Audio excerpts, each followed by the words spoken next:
2025, and I've said this a couple of times, but I mean it for sure. 2025 is going to change everything for Christian media, and more specifically, biblical media. You guys know me here on the channel. I'm the Chosen Sleuth. I not only talk about The Chosen, but also all these other biblical media projects. Things like House of David, which we're getting eerily close to really diving into, which is going to be amazing. But also shows like Testament, the Promised Land series, and many others that are coming out this year. Not only TV shows, but movies as well are plentiful in 2025. Why is this? Well, of course, I think partially it's because of The Chosen. The Chosen has inspired so many other projects and shown that you can be successful, not only successful, but ultra successful with a Christian TV show or movie. Christian media is not like it was before. There's been so many movies and so many different programs that we've made fun of, that we've criticized, right? I've talked about it on my show over and over and over again. We've broken down, God's Not Dead, which is maybe not my favorite film of all time, right? Or a lot of the different movies, specifically from the Kendrick brothers or different things like that. While these movies had their place, I do think there's a lot of criticism that can be brought against the quality of the work that was done there, the quality of the writing and the shooting and the budget that were available. And some of that can't be helped. However, it does make me think of what does the future of Christian media look like? Not only because The Chosen has inspired all of these other projects and all of these other TV shows and movies, but because people are getting better. They're getting really, really good. It's not just Dallas Jenkins that has this magical fairy dust to make Christian projects good, but it's like the church is finally catching up. It's like the Christian creatives are finally in the driver's seat, which brings us back hundreds, if not thousands of years to many other creators that were the top of the top of the top of their fields, right? Let me name drop a few names for you, right? We've got Michelangelo, Leonardo da Vinci, right? Raphael, we have Rembrandt. Think about people like Bach or Handel, or even C.S. Lewis or Tolkien, right? Think about these names that are so important. They are so huge in their fields. Whether that be science or literature, or whether that be the arts and music. We've seen so many, at least a long time ago, so many people that were at the top of their fields, and every single one of those people were faith-based, believing people. Why is that?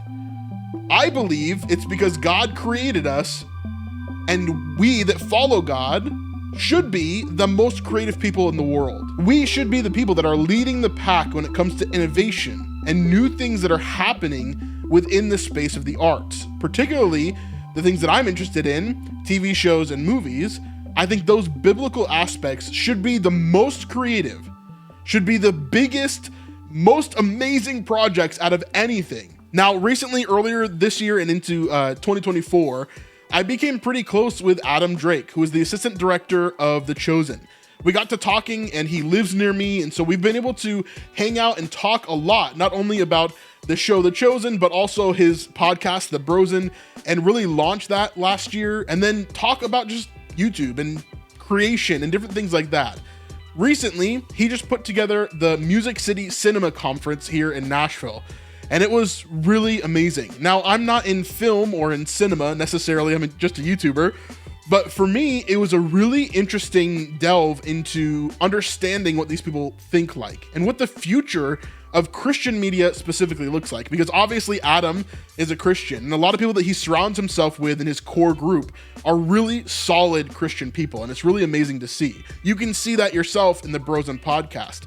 But this weekend at the Music City Cinema Conference, it was really cool to see not only Adam, but also some other really big name Christian influencers and Christian creators that are in the space right now talk about the future and what that actually looks like. Let me kind of share with you what this weekend looked like and kind of jump into it from there. So this weekend was amazing. I just have a few pictures to kind of show you here. Here's Adam up on the stage along with Andy Irwin, who is kind of the leader of Kingdom Story Company. Him and his brother John started this company. And now John is with Wonder Project. Wonder Project are the ones that are doing this film right here, which is The House of David. Now, House of David is, in my opinion, going to be the Christian project of the year, okay? Maybe outside of The Chosen, I think it's going to be the project that most people are going to be interested in and are really excited about overall. This project looks very good. Not only does it look very good, but it has a lot of green flags going for it. Not only is Dallas Jenkins backing this project, pushing it on his own Instagram, he's telling people about it, telling them to go watch it, telling them it's not a chosen project, but it's as close as you're possibly going to get, right?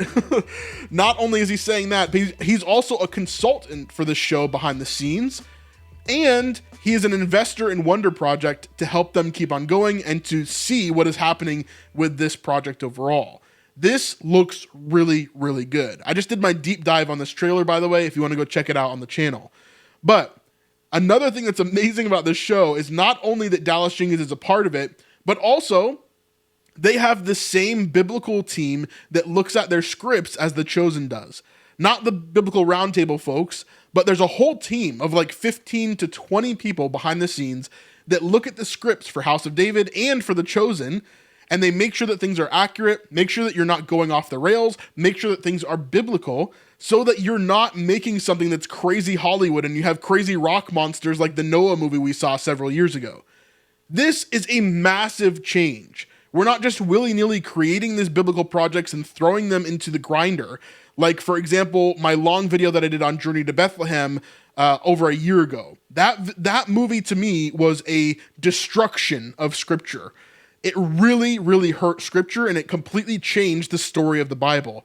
Whereas The Chosen, yes, it does add things in certain areas and it fills in the gaps in between, but there are so many amazing biblical things in that show that are so accurate, it's incredibly, incredibly impressive.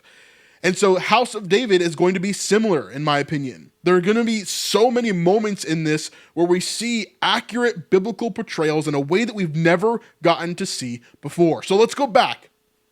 Let's go back to Michelangelo and Leonardo and Bach and Handel and C.S. Lewis and Tolkien, right? These people were Christians at the top of their game. They were the people who were innovating more than anybody else. One of the really cool things that we saw at this conference was that we got to see a group of people, by the way, there's the chosen composers there, Matt and Dan. We got to see some groups of people basically that were at the forefront of their respective niches, okay? So for example, there's a little show called House of David that is already about to come out, right? Season 1's about to come out. They're already ready for a season 2 of this show. They're getting ready and they're filming it right now as we speak. So that shows how much is being invested into this. Before season 1 even comes out, before we even see how great it is, we're already seeing a season 2 develop. In that season 2 of House of David, they are innovating in ways that we've never seen before in any project, let alone a Christian project. And so because of that, they're using technology and AI and different types of screens and different things like that that really change the way that you do filmmaking. And not only change the way that you do filmmaking, but make it a better product in the end. Make it a more immersive product. Make it something that everyone is going to be excited about, not just the hardcore Bible nerds. So this for me is so exciting because we've gone through so many years of looking at these Christian projects and remember, I've been on YouTube for 4 years, right? Coming up on 5 years. And yet the only project that has been good enough for me to praise really highly has been The Chosen. The only product, right? The only one. And yet in 2025, it's looking like we're going to have 5, 6, 7, maybe 8 TV shows and movies that are biblical in nature, that are taken directly from biblical source, that look like they're going to be high funded, really well done, and all different. Coming from different parts of the Bible, in different styles, doing different things, and yet they all look amazing overall. So obviously we'll be the judge of that as they come out, and if they're not amazing, I will be the first to tell you. However, this excites me like so much. Like you guys have no idea how happy this makes me. As a Christian, as someone who is creative and grew up with Adventures in Odyssey or VeggieTales and things like that, while these shows were useful for their times, they are nothing compared to what we could see the wave of not just evangelism, not just sharing the good news, but people getting really excited about God and what he's doing, people getting really excited about their Bibles and being able to deep dive into these shows. I have no idea what this means for my channel over the next year, 5 years, 10 years. I don't know what it means, but I hope that it means that I get to continue to share the good news. I get to continue to bring it back to scripture and show you how these shows integrate scripture and storytelling and creativity in an amazing, amazing way. If I haven't told you already, I'm excited for 2025. It's going to be the biggest year of this channel's history, and it will be just the start of what we're going to be doing here on The Chosen Sleuth. So anyway, it's going to be amazing. I just really wanted to shout out as well, Adam. This weekend was amazing for his cinema conference. This is Joel Smallbone, of course, for King and Country. He did a whole session talking about directing and making his movie that just came out, Unsung Hero, last year. Really, really amazing stuff there. Now, this is Adam with the composers for The Chosen. They talked about how they do that and how they think about music, which was very, very cool as well. This was one of my favorite panels. This is my friend Darby, who I met through a cold email. He just emailed me randomly. But these guys are all visual effects artists. And so you see Andrew Kramer over here, which is a legend in the space. If you know anything about visual effects, you know that Andrew Kramer is the guy. He started posting on YouTube and doing different tutorials and things back in the day, like almost 20 years ago now. And basically, millions of people have become VFX artists because of this guy. And so he's amazing to see. This guy in the middle is named Jace. And if you've ever seen Marvel, he's the guy that does the Iron Man HUD inside the helmet, all the holographics that are done there.